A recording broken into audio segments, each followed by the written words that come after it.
مضمون پسند آئے گا۔ مملکت خداداد کا دارالخلافہ اسلام آباد کرۂ ارض پر موجود چند جدید، منظم اور خوبصورت شہروں میں سے ایک ہے۔ یہ شہر وادی سماں پوٹوہار میں ایوبی عہد میں آباد کیا گیا۔ چند سالوں میں عالمی اور ملکی سطح پر اس شہر نے اپنی اہمیت تسلیم کروا لی۔ اس وقت یہ شہر اپنے محل وقوع، آب و ہوا، قابل دید مقامات، ثقافت و سیاحت، الغرض ہر لحاظ سے دنیا میں ایک ممتاز حیثیت کا حامل ہے۔ محل وقوع کے بیان سے پہلے اہم ترین تاریخی مغالطے کا رفع کرنا اشد ضروری ہے۔ کچھ اہل دانش کا خیال ہے کہ اسلام آباد پاکستان میں واقع ہے، حالانکہ حقیقت حال یہ ہے کہ پاکستان اسلام آباد میں واقع ہے۔ ویسے جغرافیائی نقشے کے مطابق اسلام آباد وادی سماں میں آباد ہے، جو برِ صغیر کی سب سے پہلی انسانی آبادی کا مسکن تھا۔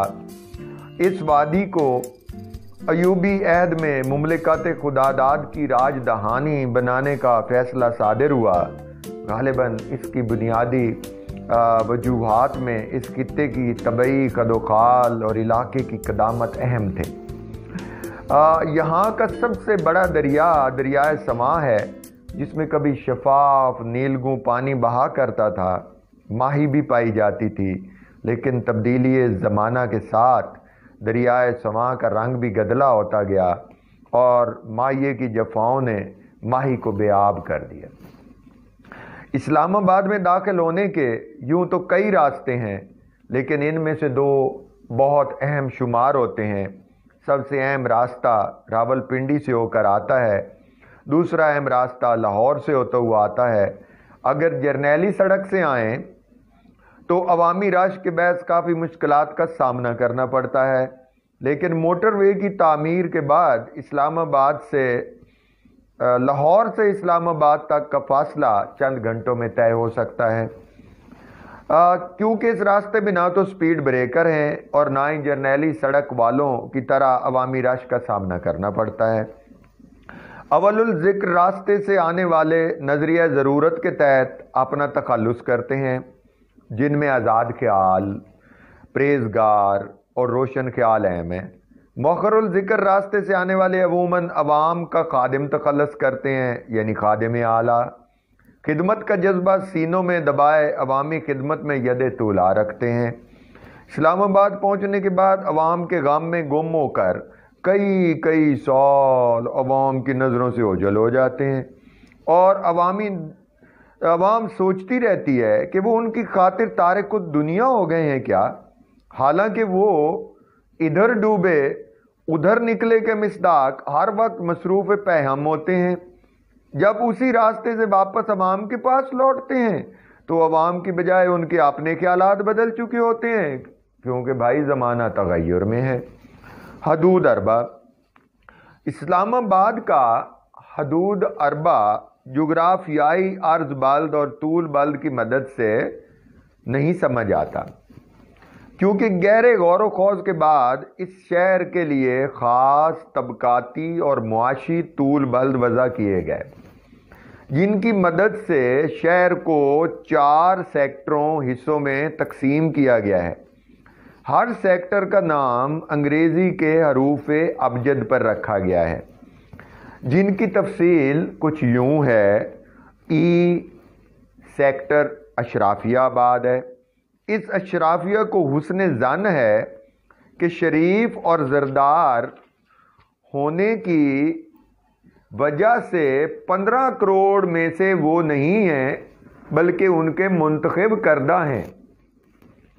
ایف سیکٹر فیئر آبادی کا وہ حصہ ہے جن کے عرض بلد اور طول بلد ای والوں سے جا ملتے ہیں، اور وہ شب و روز انہی کا حصہ بننے کی جد و جہد میں مصروف رہتے ہیں۔ جی سیکٹر کا باشندہ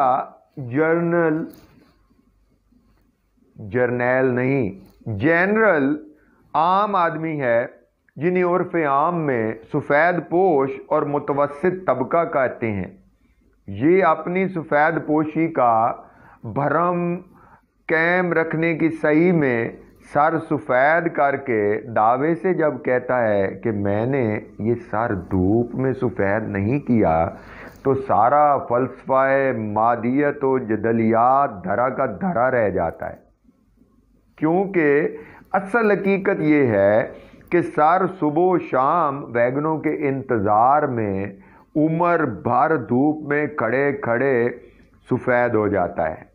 اسلام آباد کے چوتھے کونے میں آئی سیکٹر ہے، جس کے بارے میں باقی سارا اسلام آباد یک زبان ہو کر کہتا ہے I means idiots, I means idiots, جو سمجھتے ہیں ہم اسلام آباد میں رہتے ہیں۔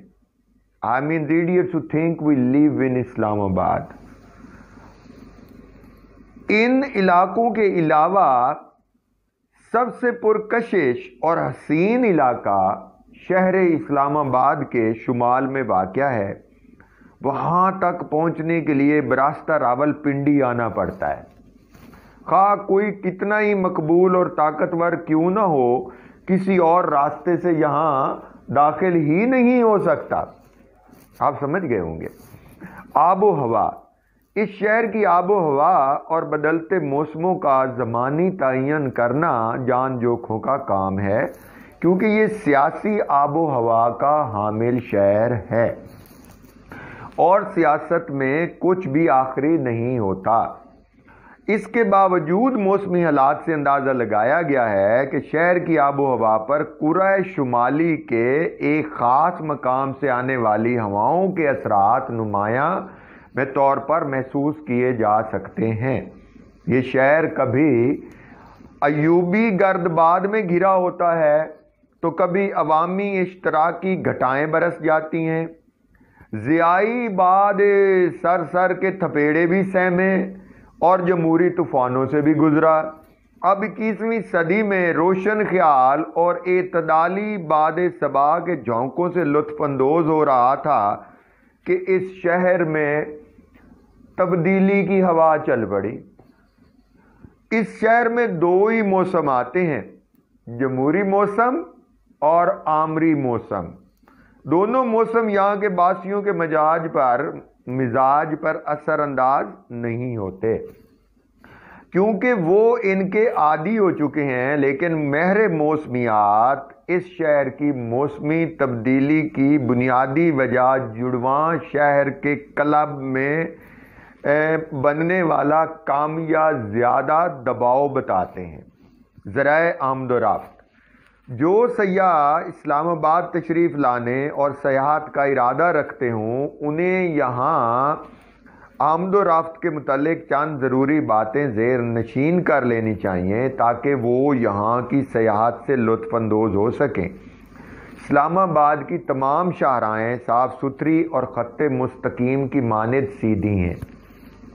ان کے دونوں اطراف میں سبزہ پھول اور بلند و بالا عمارات موجود ہیں۔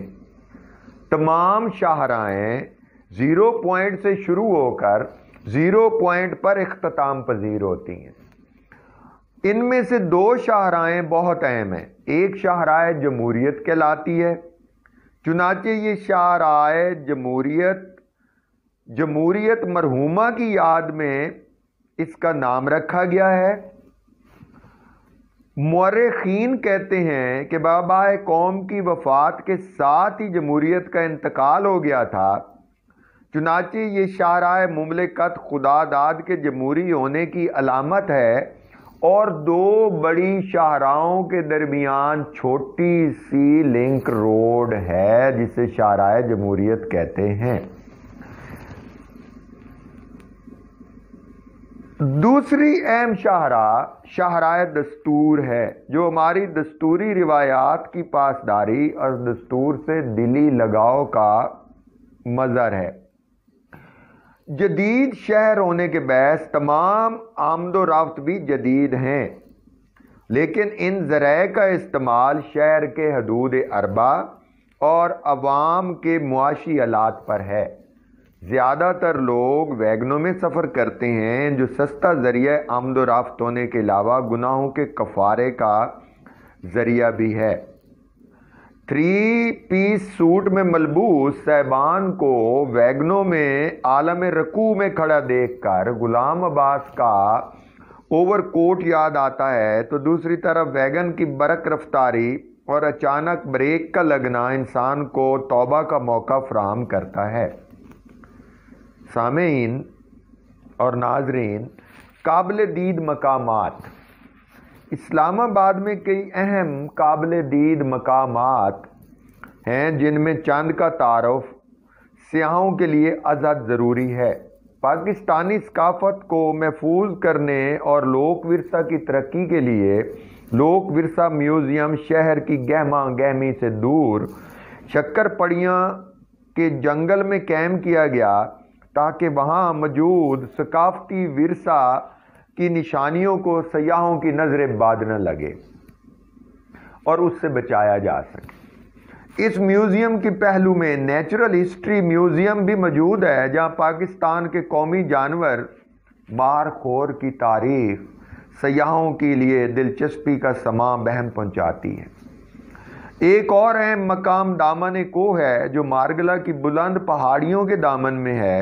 یہاں سے سیاح اسلام آباد کی شوکت و عظمت کا نظارہ کر سکتے ہیں۔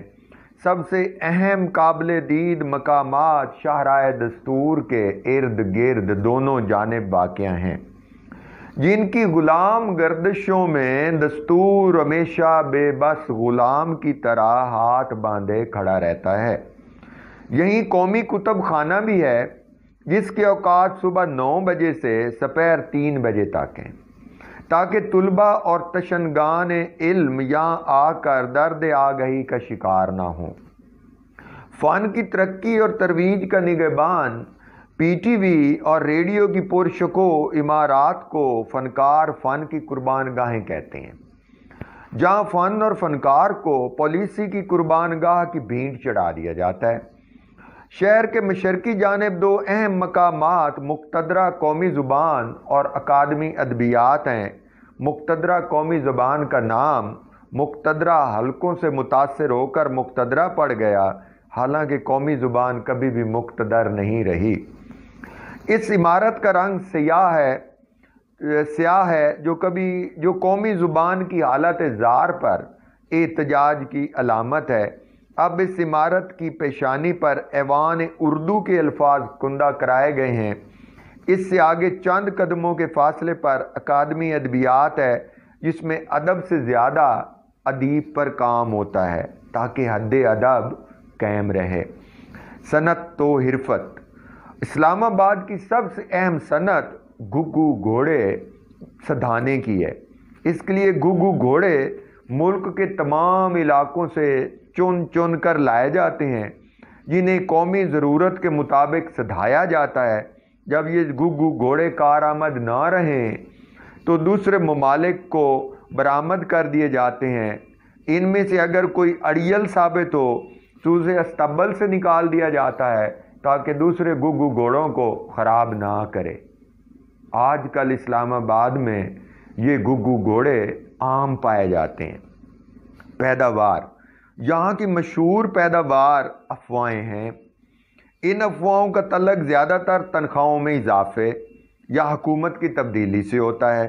دونوں صورتوں میں اشیاء صارفین کی طلب بڑھ جاتی ہے۔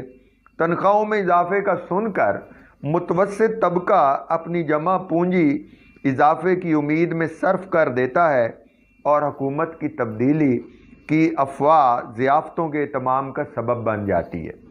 دوسری اہم پیداوار نو دولتیے ہیں، جن کی بود و باش مغربی اور سوچ مشرقی ہے۔ اس سوچ کا مظاہرہ وہ اپنے کرایہ دار کو بہم رسانی آب کے مسئلے پر کرتے ہیں۔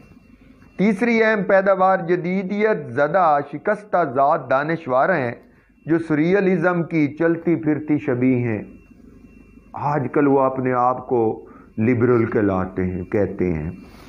ثقافت۔ اسلام آباد کی ثقافت میں تنوع موجود ہے۔ ماہرین عمرانیات